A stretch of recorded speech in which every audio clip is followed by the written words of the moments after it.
Morning, welcome to a new video.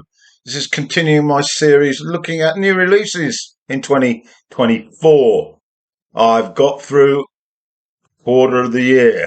We've got 2 months left, so I'm struggling. So let's get on to April 2024. I think I've got about six for you, maybe seven. And let's get into the first of the new releases that I downloaded and have been listening to. So the first one then is Only God Was Above Us. It's by Vampire Weekend, and it's their fifth. However, it's the first recorded by the band as a trio, with Ezra Koenig, the lead singer and vocalist, guitarist, bassist Chris Baio, and drummer Chris Thompson. A few years back, keyboard, and I'll try to pronounce this, Rostam Batamangli left the group. And this album continues really their musical influence of the Indian raga style classical music tradition. Koenig took a singing lesson way back when in this style with one Terry O'Reilly, who I recall listening to back in the early 70s. A Rainbow in Curved Air. I played it quite a lot, usually under the influence of some strange substance. However, let's not deviate too far from the subject. Okay, the album's title is derived from a headline in a 1988 New York Daily News article, and it shows the album artwork job photography by Steven Seagal. So now you know. Anyway, this article recounts the incident involving Alola Airlines Flight 243, in which a structural failure caused the aircraft's roof to be torn off in mid-flight. The phrase "Only God Was Above Us" actually puts it all into context, and it was said by one of the passengers. Very amusing if you're reading it, not so amusing if you're experiencing it. Okay, now let's get on briefly to the track listing. I'm not going to do too many tracks, but the first one, the opening cut, is Ice Cream Piano. There's a frantic drum program which covers this song. There's a lot of synths going on, and there's also considerable orchestral input. Second track is called Classical, very avant-garde. There's a sax that peaks through the midway, and it then becomes a carousel-like sound with synths, very expressive. Now a couple of tracks at the back end. Track 8 is called Mary Boone, and there's a very choral ballad feel to this one. And the standout track is, in fact, the closer. Well, in terms of my opinion, here the horns are hung beautifully, and it makes for a very hypnotic chorus. So anyway, that's a very brief snapshot of this new Vampire Weekend album. There will be links in the description for you YouTube viewers. And if you're watching this on Rumble, you'll get a couple of tracks, two of the ones that I highlighted. The second release from April 2024 that I want to talk about briefly is the latest musical masterpiece by one Mark Knopfler from Dire Straits. It's called One Deep River. He's made at least a dozen solo records now, and I've got most of them. They are very, very nice to listen to. He's got a delicate touch on his guitar. He writes very, very interesting songs if you want to get into the lyrics, and the backing band is highly accomplished. And on this one, he really doesn't take any risks. There's bits of blues, country in there. There's some funky R&B styles stuff, and he also touches on Celtic music, a little bit of jazz, a little bit of folk, and smooth guitar rock. of course, Dire Straits. Um, Takes a few listens really, otherwise it tends to merge from track to track. I'm now going to have a little dip into the track listing and highlight a few tracks. Opening cut, Two Pairs of Hands. I found this very reminiscent of the debut and Communique, really.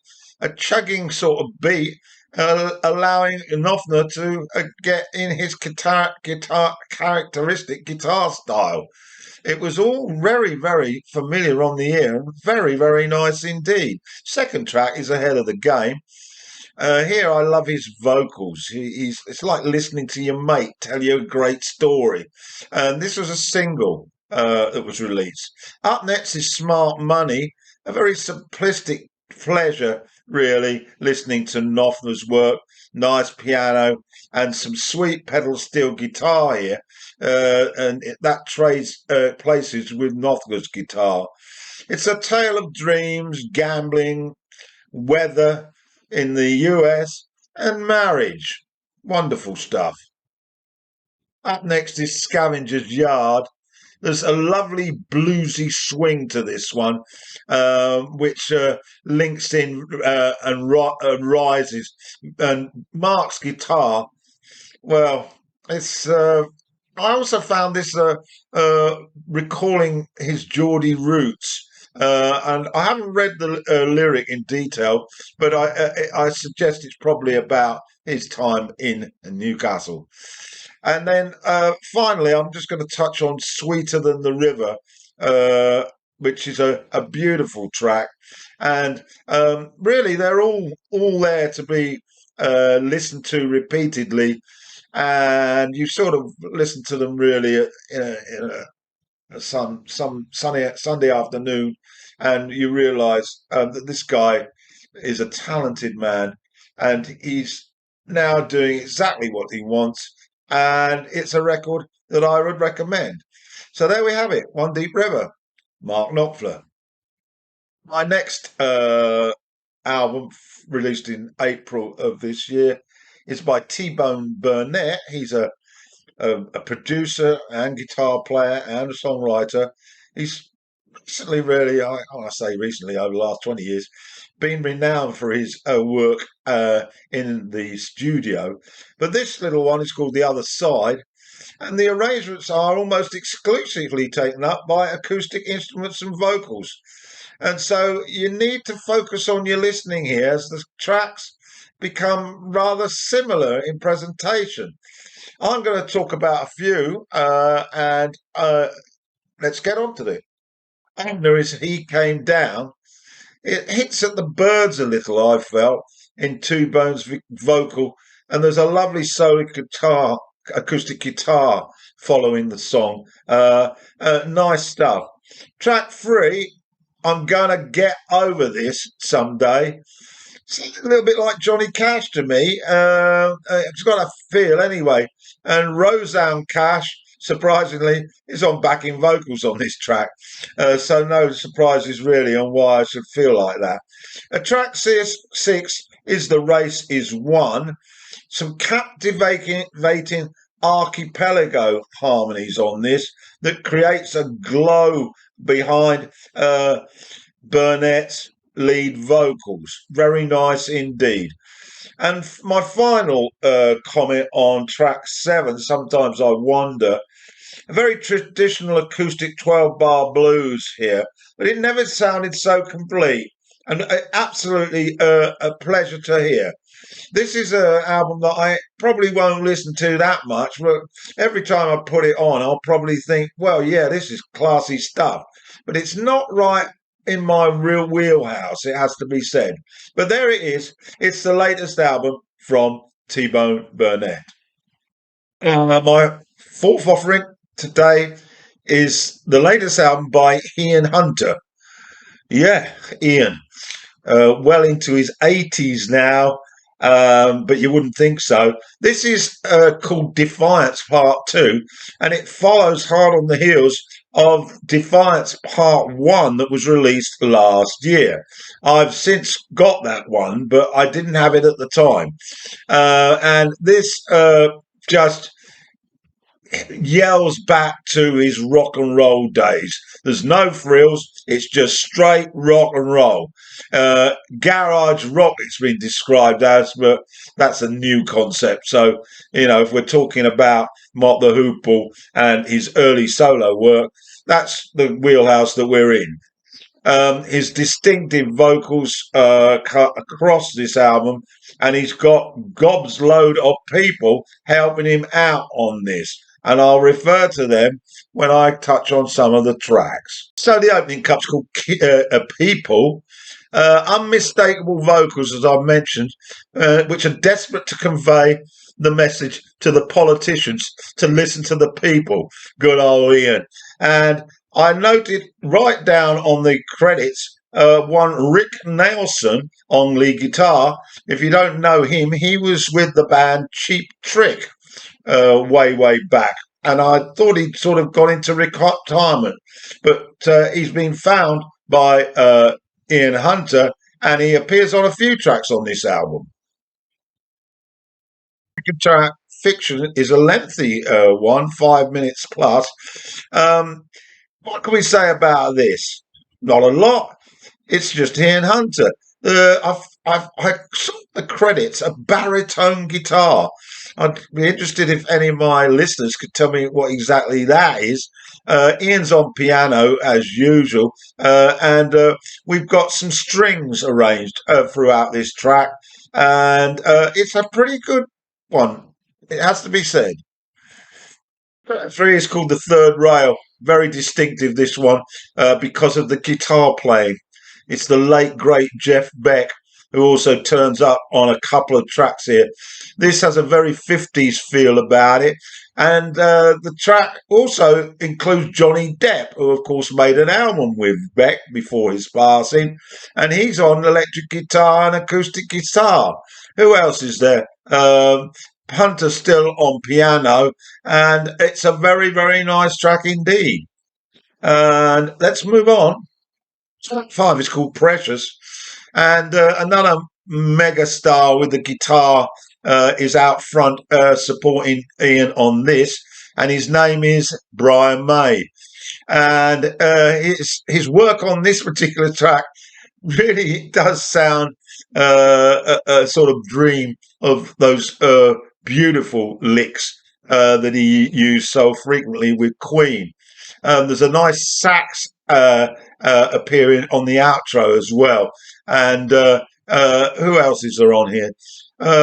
Well, Dennis DiBrisi, never heard of him. But anyway, listen out for Brian May. He's clocking on a bit. Another great vocal by young Ian. Moving down to track 8 now. What Would I Do Without You? This is a ballad, and it's beautifully presented by Hunter. And I really enjoy the backing vocals on this, where we get to hear one Lucinda Williams. I've always been keen on her music. Ben Montage turns up on organ as well to support Ian's piano playing. Very nice indeed. Last track to mention is the closer. It's called Hope. And on this track, one Billy Bob Thornton credited with backing vocals. I guess he hasn't done too many movies lately, so he probably needs a bit of cash. Harmony vocals from Lucinda Williams again, and Ben Montage on synthesizer. No surprises on this album. It's really kick-ass rock and roll from Ian Hunter. I suggest you get to listen to this one. There may not be more left in the can, as he is, I say, moving into his mid-80s. But this is a solid effort. Okay, my next release from April 2024. It's an album by A Certain Ratio titled It All Comes Down to This. This is their third album in the last 5 years, although I hadn't caught any of them. First familiar for me with this band right back with their debut, which was called The Graveyard and the Ballroom, released back in 1980, and I absolutely loved it. On this one, snappy tunes with synths dominate. Retains that punk-like lead vocal style. The songs are dressed with extra layers of percussion, and it's got percolating electronic FX sounds. I struggled with this. I have to say there didn't seem to be enough going on beyond the sort of hard-driven rhythms. And so I'm not really referring to any tracks because, to be honest, they seem to all merge into each other. But maybe it deserves a bit more listening. But anyway, if you are a certain Ratio fan, you'll love it probably. It all comes down to this. And that's it. Next album that I want to look at from my April 2024 downloads is a band called Pillow Queens. Never heard of them before.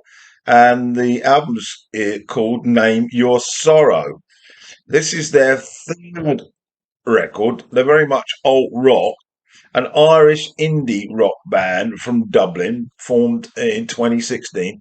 And they're comprised of co-lead vocalists Pam Connolly and Sarah Corcoran. They both play guitar and bass, so they're multi-instrumentalists. Lead guitarist and backing vocalist is Kathy McGuinness, and the drummer and also vocalist is Rachel uh, Lyon.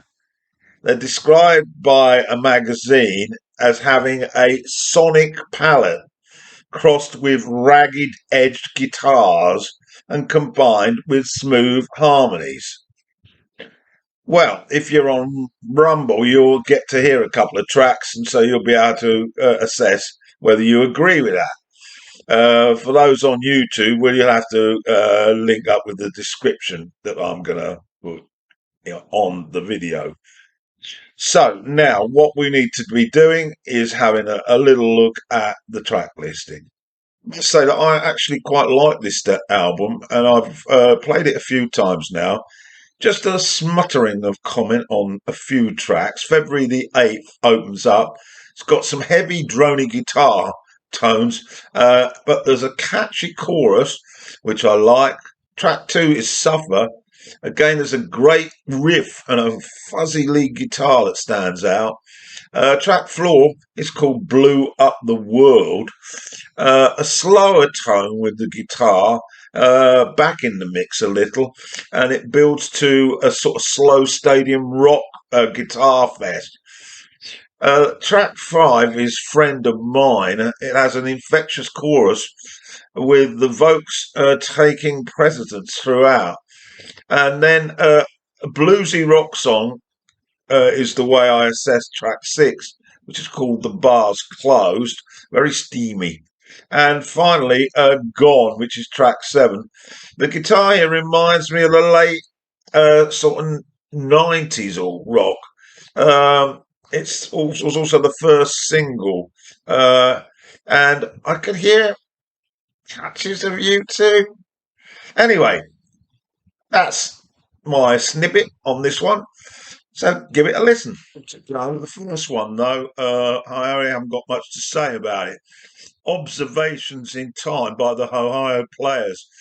This is an album that was released way back in the late 60s, I think. And so it's a reissue. So I'm not going to spend much time on that. But my last selection is I Am by Alice Russell. Now, this is a British soul singer, and she was first seen in the late 90s, 97. And this is her 8th album. And Russell's complex emotional, spiritual, and psychological journey is characterized here with some brutal yet poetic comments on honestly commented, and it has some quite startling arrangements in place, and the production by a long-time musical partner called T.A. Jux, aka Alex Cohen. and it follows the album To Dust, which came out in 2013. This long delay, we're talking 11 years, in between that, her father died, and she then became pregnant, not at the same time, but two quite stressful sort of situations. And then her family life took over, and so that's basically why she's been um, out of action for a decade. Okay, the album's described very much as a funk soul style with neo soul as part of the track listing. And I'm just going to mention one track because this video is getting too long. It's called Agreement, and it introduced some sparse piano, uh, which is very processional. I felt the chord structure with hand claps, and then the drums kick in, and there's some backing singers which surround Russell's falsetto. It's certainly soulful, and I need to make a few more listens on that one. So that is I Am by Alison Russell. So it was Alice Russell, not Alison Russell. Alison Russell. I got an album by her, and she's an American with sort of leanings towards sort of R&B and disco. But anyway, that concludes my releases from April 2024.